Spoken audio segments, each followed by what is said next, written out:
Recording by P.J. Vanderkooy. The Mathematicians by Arthur Feldman. They were in the garden. "Now, Zoe," said Xenia Hawkins to her 9-year-old daughter, "quit fluttering around and Papa will tell you a story." Zoe settled down in the hammock. "A true story, Papa?" "It all happened exactly like I'm going to tell you," said Drake Hawkins, pinching Zoe's rosy cheek. "Now, 2011 years ago in 1985, figuring by the earthly calendar of that time, a tribe of beings from the dog star Sirius invaded the Earth." "And what did these beings look like, Father?" "Like humans in many, many respects.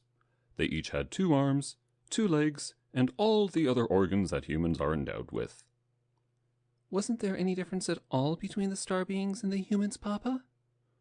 "There was. The newcomers, each and all, had a pair of wings covered with green feathers growing from their shoulders and long purple tails." "How many of these beings were there, Father?" "Exactly 3,041 male adults and 3 female adults.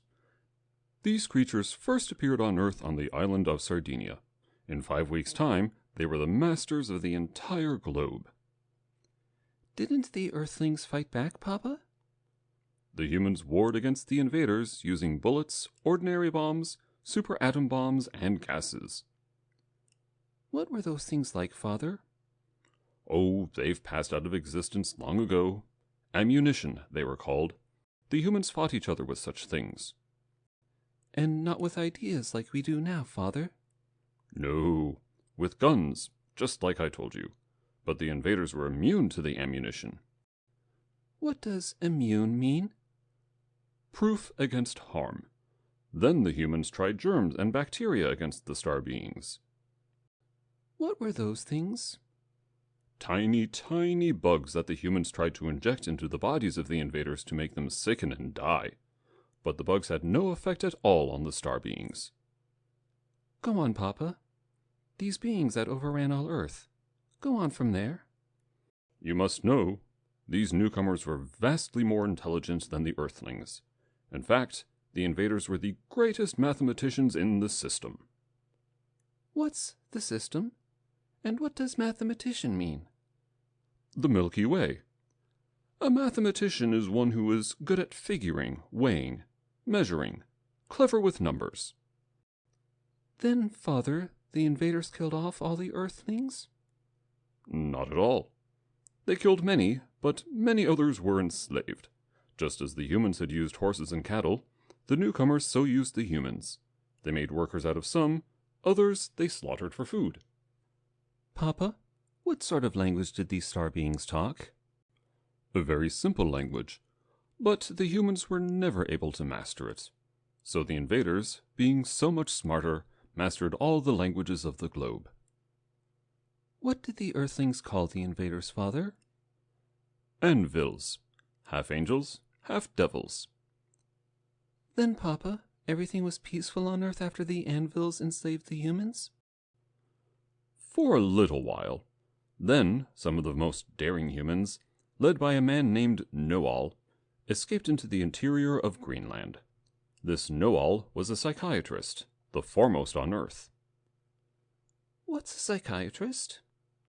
"A dealer in ideas." "Then he was very rich?" "He'd been the richest human on Earth. After some profound thought, Know-all figured a way to rid the Earth of the Anvils." "How, Papa?" "He perfected a method, called the Know-all-Hughes-Alinsky technique, of imbuing these Anvils with human emotions." "What does imbuing mean?" "He filled them full of and made them aware of." Xenia interrupted. "Aren't you talking a bit above the child's understanding, Drake?" "No, Mama," said Zoe. "I understand what Papa explained. Now don't interrupt." "So, Know-all," continued Drake, "filled the Anvils with human feelings such as love, hate, ambition, jealousy, malice, envy, despair, hope, fear, shame, and so on. Very soon, the Anvils were acting like humans, and in 10 days, terrible civil wars wiped out the Anvil's population by 2/3. Then, Papa, the anvils finally killed off each other? Almost, until among them a being named Zalabar, full of saintliness and persuasion, preached the brotherhood of all anvils. The invaders, quickly converted, quit their quarrels, and the earthlings were even more enslaved. Oh, Papa, weren't Noel and his followers in Greenland awfully sad the way things had turned out? For a while, then Noel came up with a final payoff. Is that slang, Papa? Payoff? Yes, the coup de grace, the ace in the hole that he'd saved if all else failed. I understand, Papa. The idea that would out-trump anything the other side had to offer. What was it, Father? What did they have? Noel imbued the anvils with nostalgia.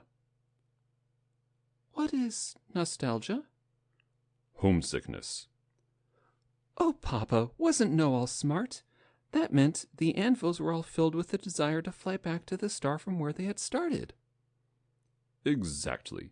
So one day, all the anvils, an immense army, flapped their great green wings, assembled in the Black Hills of North America, and, at a given signal, they all rose up from earth, and all the humans chanted, "Glory, glory, the day of our deliverance." So then, Father, all the anvils flew away from Earth? Not all. There were 2 child anvils, one male and one female, aged 2 years, who had been born on Earth, and they started off with all the other anvils and flew up into the sky. But when they reached the upper limits of the stratosphere, they hesitated, turned tail, and fluttered back to Earth where they had been born. Their names were Zizzo and Zizza. And what happened to Zizzo and Zizza, Papa? Well, like all the anvils, they were great mathematicians. So they multiplied. Oh, Papa, laughed Zoe, flapping her wings excitedly. That was a very nice story. End of The Mathematicians by Arthur Feldman. Recording by P.J. Vanderkooy, Hamilton, Ontario.